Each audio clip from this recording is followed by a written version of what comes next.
Today on Clear Your Clutter Inside and Out, we're talking about wisdom cards. Do you know what oracle cards are and how they can support you in accessing your intuition? How can wisdom decks support you in clearing your clutter? Would you like to know how to choose the best set for you? Learn how to use wisdom cards as we continue our month focusing on replenishment and rejuvenation. Do you control your clutter, or does your clutter control you? On Clear Your Clutter Inside and Out, we'll teach you awareness as well as action steps to create change in your life. Come on, let's get started. Today's episode was inspired because I have begun to use the oracle decks again. And I love, springtime is about, and this month on the podcast about rejuvenation, replenishment. It's about spring. It's about all that goodness. And I've rediscovered the cards. And I wanted to share those with you. I had someone who I was going to interview and they flaked out. And what I decided to do is just get a little cheeky and ask the questions. When I prepare for an interview, I have a couple questions and then obviously prefer to have a conversation. So I just kept the questions and I'm going to answer them. We're also going to do something wild and crazy today, guys. As I mentioned, someone was supposed to come on, and I thought, well, I've already have the month planned. I use decks, so why not do something with what I have? So I have 5 decks, and listen, guys, I use them, so it's not clutter. Remember that. And I sat and had thought of questions to ask. I matched them together with the 5 decks. And so we're going to have a group reading. Whoever is listening or watching the podcast, there's a message for you. I am not on Facebook as much, but I know when I see, someone puts up a spread or pick the card for the message for you, I almost always do that. And I know a lot of people like this and get excited about that. So I wanted to share that today and let me know. Shoot me an email and let me know if any message in particular was very significant for you. But 5 different questions, going to be show and tell. So if you're at the podcast, you can watch and see the pretty cards, but I'm excited to do that. And if this works and people enjoy it, I'll do one of these once a year. I don't know if we need more than one of these, but I think this was just a fun kind of different episode we're going to have today. So let's enjoy some show and tell. And thank the awesome kindergarten teacher out there who invented show and tell. How awesome is that? What are oracle cards? They may also be called divination cards, or a lot of times people refer to them as decks. I usually tend to call them a deck. I also like to use wisdom cards, the term instead of oracle. The reason why I wanted to share these is because they allow you to access your own intuition. And it's something I'm really, really encourage you to do. If you don't use a deck of cards, the intuition and the oracle cards, find another tool. And this is just another tool in your toolbox. My dear teacher, Judy, always used to say, I'm teaching you some tools for your toolbox. Go out and explore, find other things that work here. Our inner wisdom is here for a reason. And this is just one way I wanted to show you. It's so important. Your intuition is to help you and support you. And we don't listen to that, we can get in trouble and it can guide us. So this is just a tool that I wanted to share today. So oracle cards, most have 44 cards, although I have one that I think has 72. I'll double check on that. It's going to be a show and tell, guys. It's going to be really fun. We'll get to that in a moment. We're just going to get a little crazy and do something differently that I'm really excited about. I've read, again, the range can be 20 to 144. There are no rules with oracle cards. How cool is that? And the reason they're not so strict is you can figure out the best way to work with them. These are for you. You'll find a deck that resonates with you, but it's about you. It's not a very structured set, which I'll talk about momentarily. One of the questions I was going to ask, because I don't consider myself an expert, I'm definitely a user of cards, can I call them wisdom cards? And my response is, sure. I'm going to say yes, because there aren't any rules. How are oracle cards different than tarot cards? You might have seen tarot and think that it's that. No, this is completely different. So the tarots are very structured. It has suits. It has 22 major arcana cards, 4 court cards in each minor suit, and it ends up with a total of 78 cards. So that's pretty much a standard number, although I read that sometimes there'll be 79 people throw in an unknown or wild card or something like that. But it's very structured. If you're interested in learning tarot, then I would suggest taking a class. There are lots of cool things and that you can use and do different spreads and things like that. And that's, again, another tool in your toolbox for accessing your intuition. How can the cards support us in clearing our clutter? Spiritually, they can help us access our soul, our inner wisdom, our deepest knowledge without the ego. The ego kind of clears. This is for accessing your wisdom. That's what I love about it. It can allow you to hear your soul's voice. Also can support you in kind of releasing mental clutter.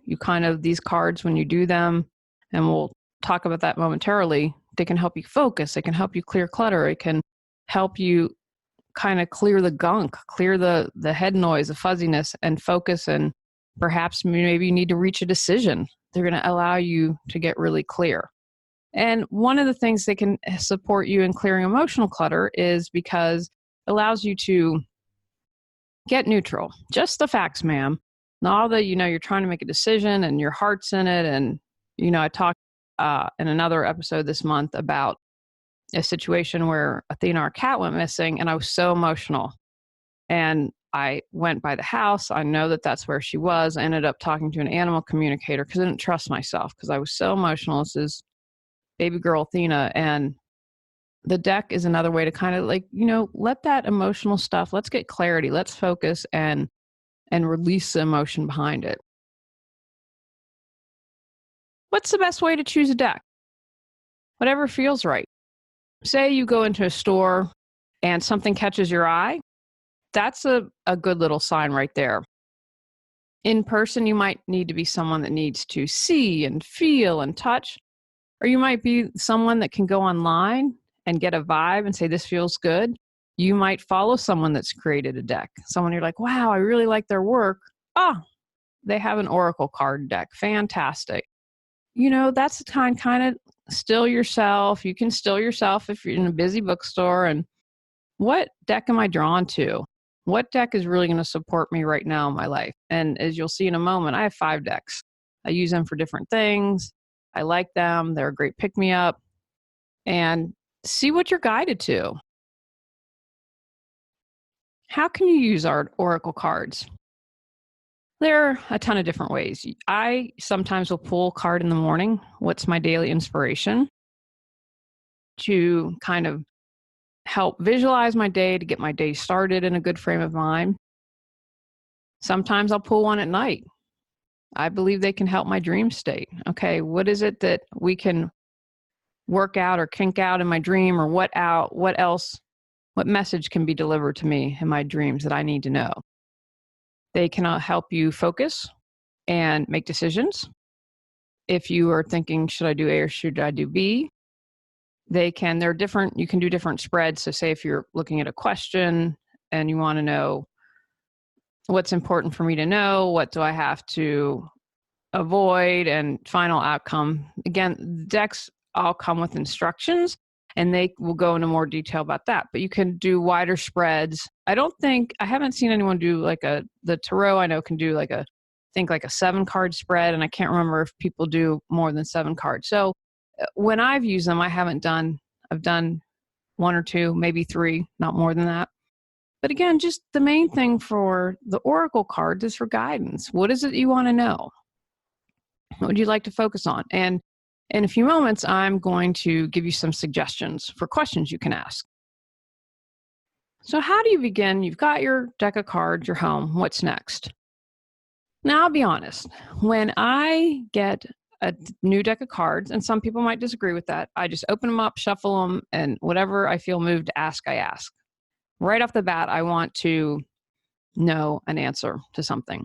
And that's how I use them. Some people say, you know what, you need to get time, get acquainted with them, read the book, touch the cards, get a feel for them. If that works for you, do that. I don't think there's any right or wrong here. Again, it's about what I would encourage you to get in tune with your intuition. What does your soul say? Okay, close my eyes and focus. Should I grab one right out of the box or should I spend time getting acquainted with everything? Begin by asking a question. Now, I'm a fan of being in a quiet place where you can be relaxed, you're undisturbed, and it can have your full attention. Don't be texting on your iPhone and trying to pull a card. Set the intention to connect with your inner guidance. You can shuffle the deck as you repeat the question. We are going to do show and tell today with some of my decks, but what I did prior to the filming this, doing this episode was I set the intention. What is it that the people who are listening and watching need to hear? What is most important for their soul to hear? And I have to tell you, I've done group things before and you think, nah, there are too many of us. Every time I've done it, there has always been something I've gained, even if it's with a bunch of different people. So shuffle the deck, kind of go through that as you ask and contemplate your question. Some things to think about as you're shuffling. And again, this is something if you maybe are getting acquainted with the deck, you might consider. What was your first impression when you saw the card? You and I could look at the same card and have completely different interpretations, and both are correct. I know that when I am really in tune and really open, I'm trying to think of an example of something that means something to me that in my life where I'd be like, okay, I saw this. I'm clairaudient. I hear things, even though we're hearing aids, which tells me the universe has a really fun sense of humor. Or I'm clairsentient. I think I'm saying that correctly. I feel things. I don't know how else to tell you that. So looking at something, whatever immediately comes to you, what's your first impression of that card? What feeling did it gave you? If something gave you like, whoa, danger, Will Rogers, stop, as you're maybe doing a reading or pulling a card, maybe that's a sensation. Okay, that's like, don't go forward with that decision.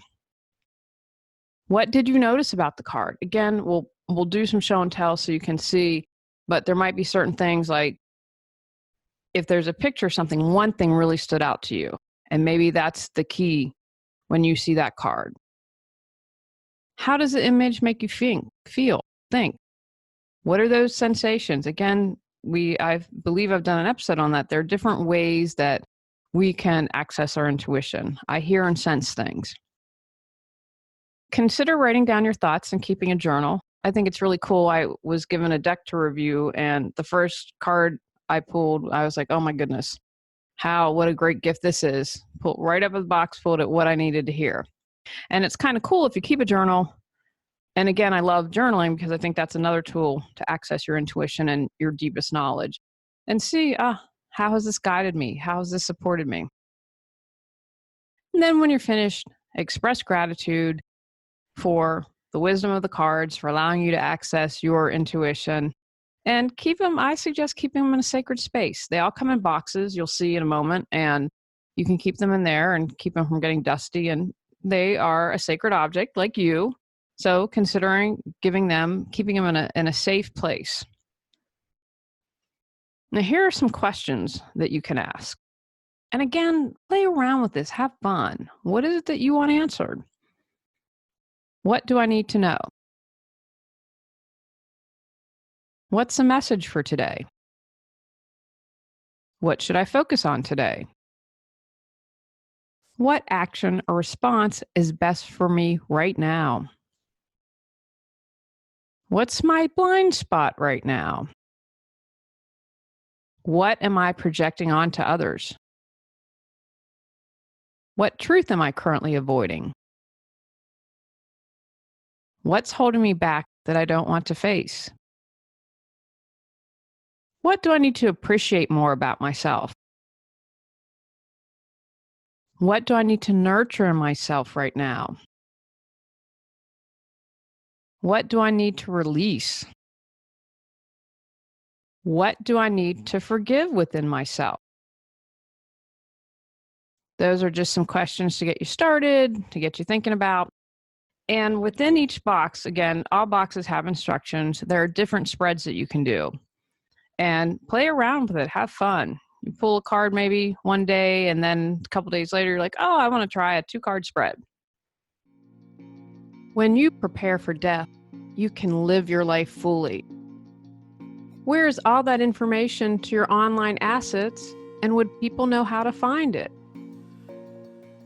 What do you want people to remember about you? If you were to die suddenly, who would take care of your pets? Julie Coraccio can support you in end-of-life planning and organization. Visit reawakenyourbrilliance.com to learn more. Can you share an exercise using oracle cards? Well, we're going to do this, guys. I was going to have the person maybe shuffle a deck or do a little spread, but I've got us. So I'm excited to do this. So what I did was, prior to the episode, the day before, I sat and centered myself in what questions for the group, everyone benefit who's listening and watching, and specific cards or specific questions for each deck. So we're going to do 5 decks that I have. I'm going to pull a card for each. Thankfully, we have editing. I don't know if I'll keep I'll probably keep a little bit of the shuffling in, but it's going to take me time to open the boxes and do that. So the things I do for you guys, this will take a lot of editing. And I'm really excited about this because, again, every time someone posts on Facebook, I'm like, pick a card for me, pick a card for me. And every time, I feel like there's something there for me that's a message that I need to hear. And I mentioned a moment ago, even though you're like, oh gosh, there are thousands of us listening, I believe there's something, you all have a certain thread that listen or watch this podcast and that's drawn to you, want to clear your clutter, you want to move forward, and there will be a thread of something for everyone. So let me know. I'm really curious. Drop me a line if something really resonated with you. So the first one we're going to do, and if you're listening, guys, check out the YouTube channel. The universe has your back. And of course, with my stinky 2018 year, I have not looked at this deck in a while. So now, for instance, in this deck, the question I'm going to ask you is, what message do you have for me? Now, in this particular thing, these are just cards, and on her cards, she has a little instruction. Hers is one. I've seen some of them have really detailed booklets. Let's turn these all around. So my question is, I shuffle for what message do you have for me? So again, we're going to shuffle this. I'm not going to talk for a second because I'll probably edit out all this shuffling. So I'm thinking, what message do you have for all? And when I say me, me represents you all, everyone. Well, of course, me too. Like for all of our podcasts and YouTube viewers and listeners, what message do you have today? And again, let me know if anything particularly resonates with you. I'm excited to do this. I'm excited to get wild and crazy on the podcast. Okay, so what do I pull out? My energy creates my reality. What I focus on is what I will manifest. Where the attention goes, the energy flows. Great, I love that. So again, our message for the day, what the universe has for you, is my energy creates my reality. What I focus on is what I will manifest. So sit with that. Again, you might be listening to the podcast in the car, have to come back to it, but really think about that. What's that message for you? Okay. The second card is coming from the Power deck. And the question I'm going to ask is, what response is best for me now? What response is best for me now? Now, this deck comes with a little guidebook. The others, the universe has my back one, did not. Again, they are going to vary in what they contain. So I'm thinking as we shuffle, this is again what's best for the group. This is what response is best for me now. Aha. I definitely needed to hear this. Humor. And you can check out the power deck. It explains that she does things from a medicinal woman, but it says East Yellow. So if you're into directions, humor, fear, and anger awaken the power of your will. In the juxtaposition of realities, as in the primitive position in the wilderness of an urban setting, find truth. See how you've chosen your illusions, as have others, and seek to feel the laughter that holds together your daily dream. Self-importance blinds you to the source of joy and humor. Awaken the power of your will and find your laughter wholeheartedly. Awaken your sense of humor. I absolutely love that. I know that I need to improve upon my sense of humor, so I will gladly take that. The third deck we're going to explore is, I'll hold this up, archetype cards. Now this one was different. Most of these, I believe, well, Lynn's was 45. I know that I think she has more than 70. I believe the universe has 44. But again, that's why you want to play around with these.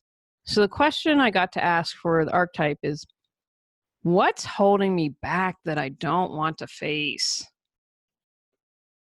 And this one comes with a little guidebook. And I just read what was on the card. Depending on this, we need to go into depth. Then that's the cool thing. You can go and figure out and learn a little more, but we're just going to read what's on the card. But I think that like the universe ones, that was all. It doesn't come with an accompanying book. But so again, as I shuffle these, what's holding me back I don't want to face? Oh, what do I not want to face? I have to tell you guys that humor. And the other thing, I create my reality, and it's interesting with us doing the house and got all these bits and pieces. It's a little more complicated than I'd choose. So let's see what is holding us back, guys. What is it that we don't want to face? Uh-oh. Well, guys, the universe has our number today. Victim. Light attribute. Prevents you from letting yourself be victimized or victimizing others. Shadow attributes. Playing the victim for positive feedback in the form of pity. Inability to maintain personal boundaries. So with this one, there are light and shadow. It goes into a little more detail. I went ahead and I'm going to read what's in the book here. Because I think I did an episode on victim, and I think this is huge for many of us. When properly recognized, the victim alerts you when you're in danger of letting yourself be victimized, either through passivity or rash, inappropriate actions. Also helps you to see your own tendency to victimize others for personal gain. Shadow victim shows you that you might like to play that role because of the positive feedback you get in the form of sympathy or pity. Everyone has this archetype. The goal is always to learn how to recognize these inappropriate attitudes in ourselves or others and to act accordingly. Remember, this isn't about like, oh no, I'm doing the victim. She pulled the victim card. No. This is for awareness. When we have awareness, action, we can make change. So again, that was a response for what's holding me back I don't want to face. Where are you feeling like a victim? Our fourth question is going to be, this is my newest deck. It was called, this is Practice You Daily Awakening Deck. I can't remember how. I was on some list, I think, with Sounds True that does. Anyway, I just think it's a beautiful deck. And she, again, with this one, has one little card to explain stuff and no book, but gives you, I like it. It's very simple, pretty. Look at those. Okay. So the question for 4 from the Awakening deck.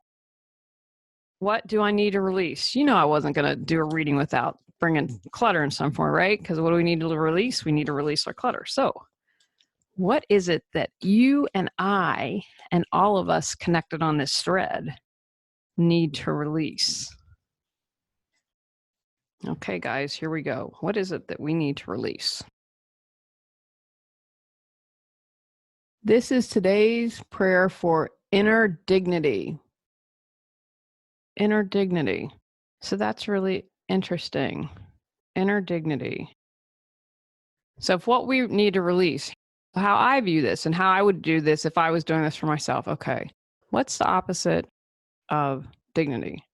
Dishonor, indecency, insignificance, unimportance, worthlessness. That can be an antonym. So that's what I need to release. I need to find my inner dignity and release my feelings of worthlessness, unimportant, being insignificant. So, where are you feeling like that in your life? Where do you need to release that? How can you release that? And the fifth deck is now that I read it, Keepers of the Light. And the question again, sorry, I can hear a little background here, guys. The hot mess. And in this deck, he has a little guidebook too. The Power deck had a guidebook. Archetype has a guidebook. The Keepers of the Light has a guidebook. Practice You and Universe do not. Again, like you get enough information. And that's the other thing, like what those questions that I was talking about earlier. What does it mean to you when you look at that? What kind of vibe do you get? Trust that. That's again about supporting you and accessing your intuition. So for 5, our last card for day, what do I need to appreciate more about myself? What do you need to appreciate more about yourself? What do we need to appreciate more about ourselves? The card is El Moriah, Awakening Presence. The universe is with you. Wear a cloak of protection and love. So we need to appreciate all the work you're doing. This is how, again, I'm tapping into my intuition, asking what the guidance for us all is, awakening presence. So honoring all the work you're doing, appreciating that about yourself. And let's read a little bit more about him. This is someone I'm not familiar with. El Moriah is a spiritual name that was given to protect the identity of Ranbar Singh, a spiritually aware man born into a powerful family that ruled Kashmir in the 19th century. It is said that he interceded both spiritually and physically to stop the British invasion of the region in 1845. This wise soul is now able to help us remove any energy from our life that is not serving our connection to God. He is a wonderful guide to call on us if we're unsure if something is real or not. He helps awaken our I am presence, which is our truest connection to our soul and to the universe of itself. So that is the short little message, and it has an extended message in there as well. So what do you need? I would say how I'm going to view that card is we need to appreciate all the awesomeness and the work that we're really doing. So bravo, guys. I have to tell you, I really enjoyed today. We might need to do an episode. I wouldn't repeat it this year unless you guys give me a lot of feedback that you're interested, but probably I would do this again. I would do this, make this an annual show. What are the downsides of using cards? I wanted to make sure that I shared this. I don't know if downsize would be the correct term, but there are some things that I want you to be aware of. Don't become addicted. I would say this for anything in life, everything in moderation. Don't feel like, oh my gosh, I have to wake up and pull a card today, or oh my gosh, I got so stressed out. Where's my deck? Don't rely solely on the cards to make decisions. I view the cards to supplement, right? If you have to make a decision, maybe you can focus my energy, tap into my intuition. You are fully aware, judge everything around you. Sometimes our ego gets in the way. So use these again as a tool in your toolbox. Don't make them the basis for everything. Don't use the card as an excuse for bad behavior. You pulled a card. Well, I pulled a card this morning and it said I had to spiritually protect myself. And so I'm going to hit you first and preemptive strike or whatever. Sorry, that's all I could come up with on top of my head. So don't use them to excuse yourself as bad behavior. Also, don't use them to ignore the truth and make them say only what you want to hear, because that's not accessing your intuition. That's not real. So if you're shuffling, you don't like the card, got to pick another card till I find the one that fits the answer that I desire. And then finally, this is again like the first one, good advice for life in general. Don't use them to manipulate others. You'd say you're going to do a reading for a friend to try to get the outcome you want. No. These are a tool in your toolbox, a force for good, and to support you in accessing your deepest knowledge. Take actions from today's podcast. Explore whether oracle cards would support you. Examine wisdom desk and what you're drawn to. Begin to use your cards. Use your wisdom deck to supplement your knowledge. Find other ways to access your intuition. Listen and follow your intuition. On next month's episode, we're talking about 1-minute wisdom. Feel the burn. Go out, clear your clutter to create the life you choose, deserve, and desire. When you clear your clutter, you can share your gifts with the world. Sign up for our free newsletter at reawakenyourbrilliance.com. If you've enjoyed Clear Your Clutter Inside and Out, please rate, review, and share us.